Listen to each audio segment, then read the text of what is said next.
मीरा भाईंदरमध्ये सुद्धा मुसळधार पाऊस सध्या सुरू आहे। पावसामुळे भाईंदर पश्चिमेकडील बेकरी गल्ली पूर्णपणे जलमय झालेली आहे। जोरदार पावसामुळे इथल्या रस्त्यांवर पाणी साचलंय। घरात आणि दुकानांमध्ये पावसाचं पाणी शिरलंय। काहीसं इथलं जनजीवन त्यामुळे विस्कळीत झाल्याचं पाहायला मिळतंय। गुडघाभर पाण्यातनं इथले नागरिक वाट काढत असल्याची दृश्य आपण सध्या स्क्रीनवर पाहतो।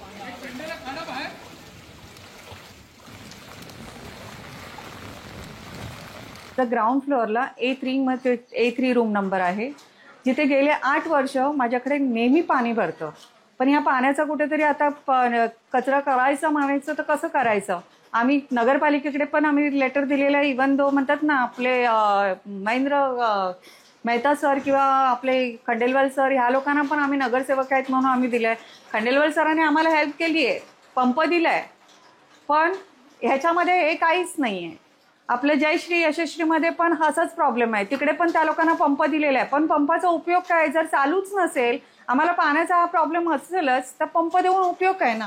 हे आता एवढं सगळं सामान आहे, सगळी नासधूस झालेली आहे, ते आता भरपाई कोण करून देणार। आम्ही आमची सगळी प्रिकॉशन्स घेतलेली आहेत पहिल्यापासून, पण नगरपालिका त्यामध्ये कमी पडते।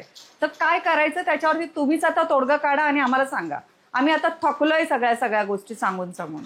आमच्या घरात एवढं पाणी आहे बोला। हे नवीन गटर बांधले आणि हे बिल्डिंगला परमिशन दिली आहे, तो पूर्ण कामाने पूर्ण गटार एकदम चोकप आहे। तिथे मोटर लावून सुद्धा पाणी नाही जाते। पूर्ण म्हणजे बोलतात 2-2 मोटर लावली, पण त्याचा उपयोग काय। जर गटारच चोकप असेल तर इथून पाणी कसं निघणारच कसं।